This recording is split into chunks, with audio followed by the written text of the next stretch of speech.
Hello students, फिर से आप सबका स्वागत है। आज मैं आप लोगों को बताने जा रहा हूं कि अगर आप इग्नो से किसी भी कोर्स को कंप्लीट करते हैं, किसी भी पेपर को कंप्लीट करते हैं, तो आपको इग्नो के द्वारा एक ओरिजिनल सर्टिफिकेट भी भेजा जाता है, जो कि देखने में कुछ इस प्रकार का होता है।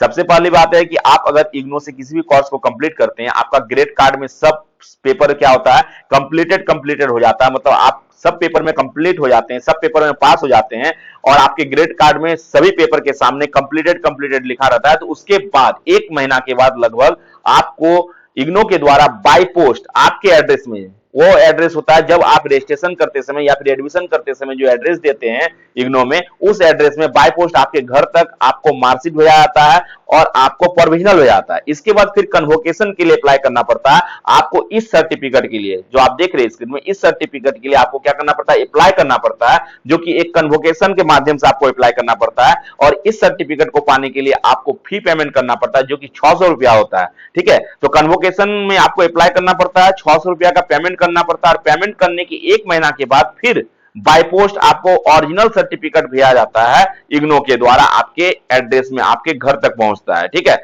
मतलब इग्नो के द्वारा किसी भी कोर्स को कंप्लीट करने के बाद 2 बार आपको बाय पोस्ट सर्टिफिकेट भेजा जाता है। फर्स्ट बार जो भेजा जाता है उसमें आपका मार्कशीट और प्रोविजनल होता है, और सेकेंड टाइम जब भेजा जाता है उसमें क्या होता है, कन्वोकेशन में जब आप पेमेंट कर देते हैं, आप ओरिजिनल के लिए अप्लाई कर देते हैं, तो आपको सेकेंड टाइम क्या भेजा जाता है, सेकेंड टाइम आपको ओरिजिनल भेजा जाता है बाय पोस्ट आपके घर तक, जो कि कुछ इस प्रकार का होता है, आप देख सकते हैं स्क्रीन में। ठीक है, इसमें सबसे पहले क्या लिखा रहता है, सीरियल नंबर लिखा रहता है, यहाँ पे रोल नंबर आपका लिखा रहेगा, और इसके बाद यहाँ पे आप किस यूनिवर्सिटी से किए हैं आप किसी भी कोर्स को, तो वो यूनिवर्सिटी का नाम लिखा हुआ है। यहाँ पे देख सकते हैं आप इंदिरा गांधी से किए तो इंदिरा गांधी राष्ट्र मुक्त विश्वविद्यालय लिखा हुआ है। और ये प्रमाणित क्या आता है, कैंडिडेट का नाम लिखा रहता है कि आपने किस कोर्स को किया है, किस कैंडिडेट ने किया, वहां पे कैंडिडेट का नाम को प्रमाणित किया जाता है, कि प्रमाणित किया जाता है कि यहाँ पे आपका नाम लिखा रहेगा। उसके साथ ही क्या कि को निर्धारित पाठ्यक्रमों को पूरा करने और की परीक्षा उत्तीर्ण करने पर स्नातकोत्तर उपाधि दी जाती है, जो कि मास्टर ऑफ आर्ट्स इंग्लिश है यहाँ पे, है ना। यहाँ पे आप जिस सब्जेक्ट में करेंगे आपका वो सब्जेक्ट लिखा हो रहेगा। यहाँ पे आप देख सकते हैं ये जो पास किया हुआ है, कब पास किया हुआ उसका ये ईयर लिखा हुआ है, मंथ लिखा हुआ है, यहाँ पे पासिंग ईयर और मंथ लिखा हुआ रहता है। आप जो डिग्री हासिल कर रहे हैं आप किस सब्जेक्ट में किए हुए हैं वो सब्जेक्ट यहाँ पे लिखा हुआ रहता है। ठीक है, और प्रदान की जाती है जो कि आपका डिवीजन यहाँ पे लिखा रहता है, आपका डिवीजन क्या है। ठीक है, इसके साथ ही साथ यहाँ पे क्या होता है, कुल सचिव का सिग्नेचर होता है। लेफ्ट साइड क्या होता है, कुल सचिव का सिग्नेचर होता है, और राइट साइड क्या होता है, कुलपति का सिग्नेचर होता है, वाइस चांसलर का सिग्नेचर होता है। इधर क्या होता है, रजिस्ट्रार का सिग्नेचर होता है, इधर वाइस चांसलर का सिग्नेचर होता है। यहाँ पे एक बड़ा सा लोगो होता है इग्नो का, आप देख सकते हैं।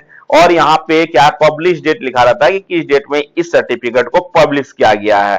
तो यहाँ पे आप देख सकते हैं, यहाँ पे पब्लिश डेट है, मतलब आप जो ओरिजिनल प्राप्त करते हैं तो उस ओरिजिनल में जो टोटल डिटेल होता है उसमें सबसे पहला होता है आपका सीरियल नंबर, आपका रोल नंबर, आपका यूनिवर्सिटी का नाम लिखा रहता है, आपका कैंडिडेट का नाम लिखा रहता है, आपका पासिंग ईयर लिखा रहता है कि आप किस समय पासिंग किए, पासिंग ईयर और मंथ लिखा हुआ रहता है, आपने किस सब्जेक्ट में पास किया है, उसके साथ आपका डिवीजन क्या है। साथ ही साथ इधर क्या होता है, वो रजिस्ट्रार का सिग्नेचर होता है कुल सचिव का, और इधर राइट साइड में क्या होता है, कुलपति जो कि वाइस चांसलर होते हैं उनका सिग्नेचर होता है। यहाँ पे एक बड़ा सा लोगो होता है, आप देख सकते हैं यहाँ पे, और लास्ट में पब्लिश डेट, आपका जो ओरिजिनल सर्टिफिकेट है वो कब पब्लिश हुआ है ये लिखा हुआ रहता है। तो इस प्रकार आप क्या कर सकते हैं, इग्नो से अपने कोर्स को कंप्लीट करने के बाद, किसी भी प्रोग्राम को कंप्लीट करने के बाद क्या कर सकते हैं, आप ओरिजिनल के लिए अप्लाई कर सकते हैं कन्वोकेशन में, और इसके बाद आप अपने ओरिजिनल को प्राप्त कर सकते हैं। तो स्टूडेंट्स, अगर आप मेरे चैनल में न्यू है तो मेरे चैनल को जरूर सब्सक्राइब करें, और अगर आपको किसी प्रकार का कोई क्यूरी है तो आप कमेंट बॉक्स में बताएं, मैं जरूर उसे बताने की कोशिश करूंगा। Thank you.